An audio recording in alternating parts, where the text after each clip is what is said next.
ఒక పల్లెటూరిలో చిరి అనే చిన్న అమ్మాయి ఉండేది. వారు కొంచెం పేదవారు. అందుకే సిరి తన అమ్మా నాన్నకు కష్టపెట్టకుండా తన స్కూల్ ఫీజులను తానే సంపాదించుకోవాలని అనుకునేది. అందుకోసం సిరి తన ఇంటి పక్కనే ఒక మంచి చిన్నగా తోటను తయారు చేసింది.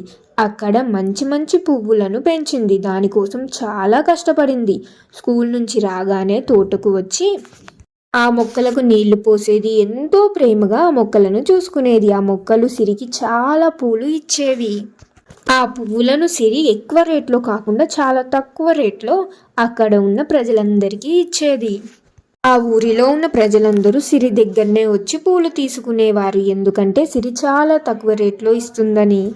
మరియు సిరి ఆ ఊరిలోని ప్రజలందరితో ఎంతో ప్రేమగా మంచిగా ఉండేది. ఆ ఊరిలోని ప్రజలందరికీ కూడా సిరి అంటే చాలా ఇష్టం. అలా ఎంతో ప్రశాంతంగా సిరి జీవితం సాగుతుంది.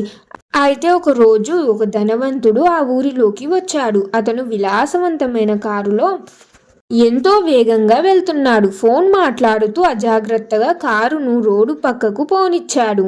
కారు నేరుగా సిరి పెంచుతున్న తోటలోకి దూసుకెళ్ళింది. కారు టైర్ల కింద పడి సిరి ప్రాణం కంటే ఎక్కువగా ప్రేమించే సగం మొక్కలు నలిగిపోయాయి. పూల రేకులు నేలపాలయ్యాయి. సిరి అక్కడ నిలబడి చూసింది, కానీ ఏమి చేయలేకపోయింది. ఎందుకంటే కారు చాలా వేగంగా వచ్చింది. నలిగిపోయిన మొక్కలను చూసి సిరి ఏడవడం మొదలుపెట్టింది. ఆ ధనవంతుడు కారుని పక్కన పెట్టి కారులోంచి దిగి ఏమాత్రం పశ్చాత్తాపం లేకుండా ఇలా అన్నాడు, ఈ పిచ్చిగడ్డి మొక్కల కోసమా ఇంతలా ఏడుస్తున్నావు అని అడిగాడు. తన జేబులో నుండి 5,000 రూపాయలు తీసి, ఇదిగో డబ్బులు తీసుకో, బజార్లో దీనికంటే మంచి హైబ్రిడ్ రోజా మొక్కలు కొనుక్కో, దీనికంటే అందంగా ఉంటాయి అని సిరికి 5,000 రూపాయలు ఇవ్వబోయాడు.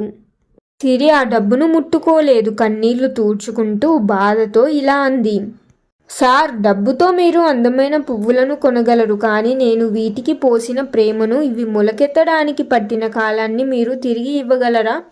ఈ మొక్కలు నా కుటుంబం లాంటివి. ఇవే నాకు స్కూల్ ఫీజుని కడుతున్నాయి.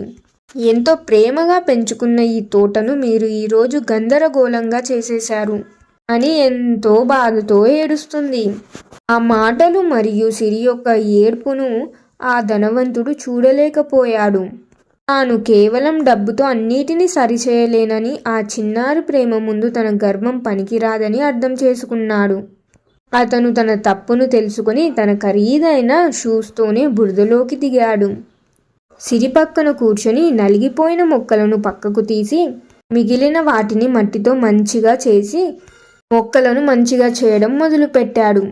తన ఖరీదైన షర్టుకు బురద అంటుకున్నా లెక్క చేయలేదు.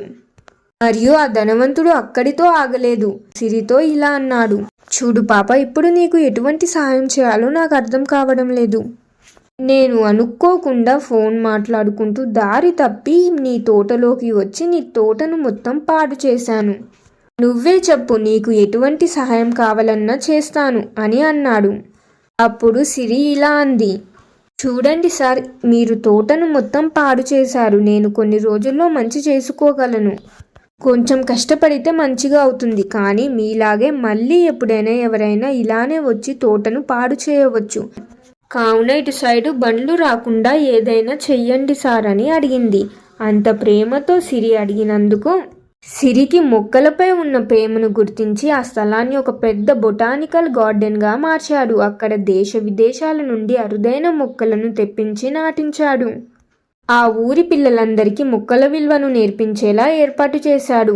మరియు సిరికి అప్పటి నుంచి ఇంకా ఊరి ప్రజలు మొత్తం రావడంతో ఇంకా మంచి లాభాలు రావడం మొదలయ్యాయి. అలా ఒక చిన్న తోట నుండి ఊరికే గర్వకారణంగా మారింది సిరి తోట. సిరి మరియు తన కుటుంబం ఆ ధనవంతుడికి కృతజ్ఞతలు తెలుపుకున్నారు. అలా ఆ ధనవంతుడు కూడా వారికి సహాయం చేసినందుకు చాలా సంతోషపడ్డాడు. మోరల్ ఆఫ్ ద స్టోరీ, ఈ కథ ద్వారా నేను మీకు చెప్పాలనుకున్న నీతి ఏమిటంటే, ఈ కథలో మనం గమనించాల్సింది కేవలం మొక్కలు విరిగిపోవడం గురించి కాదు. ఒకరి శ్రమను, సమయాన్ని మరియు భావోద్వేగాలను డబ్బుతో కొనలేము అనే గొప్ప నిజాన్ని ఇది తెలియజేస్తుంది. ఆ ధనవంతుడు మొదట డబ్బు ఉంటే ఏదైనా తిరిగి వస్తుంది అని అనుకుంటాడు. కానీ సిరి చెప్పిన మాటలు అతనికి ఒక కొత్త పాఠాన్ని నేర్పుతాయి. వస్తువులను డబ్బులతో కొనవచ్చు, కానీ విలువ ఉండదు. మనుషుల శ్రమకు మరియు ప్రేమకు మాత్రమే నిజమైన విలువ ఉంటుంది. డబ్బుతో వస్తువులను కొనవచ్చు, కానీ ఒకరి కష్టాన్ని, కాలాన్ని మరియు వారు ఆ వస్తువుపై చూపించిన ప్రేమని తిరిగి ఇవ్వలేము. మనుషుల దగ్గర ఉన్న సంపద వారి గొప్పతనాన్ని తెలపదు. ఎదుటి వారి శ్రమను గౌరవించే గుణమే వారిని నిజమైన గొప్పవారిని చేస్తుంది. ఆ ధనవంతుడు తప్పు చేశానని ఒప్పుకొని సిరి యొక్క కష్టాన్ని చూసి సిరికి సహాయం చేశాడు. అదే తనది తప్పు లేదు అని వెళ్ళిపోయి ఉంటే తన ధనవంతుడు అయినా కూడా లాభం ఉండేది కాదు. కావున ధనవంతుడి దగ్గర డబ్బు ఉంటే సరిపోదు. ఎదుటివారి కష్టాన్ని చూసి సహాయం చేసినప్పుడే అతడు నిజమైన ధనవంతుడు. మరి మీరేమంటారు ఫ్రెండ్స్? చేత్తో చేసే పనికి వెలకట్టవచ్చు, కానీ మనసుతో చేసే పనికి వెలకట్టలేము. ఈ కథ ఎలా ఉంది ఫ్రెండ్స్? నచ్చిందా? ఎలా ఉంది అనేది మీ అభిప్రాయాన్ని కామెంట్స్లో తెలియజేయండి. కథ నచ్చితే లైక్ చేయండి, మీ ఫ్యామిలీ అండ్ ఫ్రెండ్స్ తోటి కూడా షేర్ చేయండి. ఇంకెన్నో మంచి కథల కోసం ఇప్పుడు మన ఛానల్ని సబ్స్క్రైబ్ చేయండి. ఒక మంచి కథతో మళ్ళీ కలుద్దాం. ధన్యవాదాలు.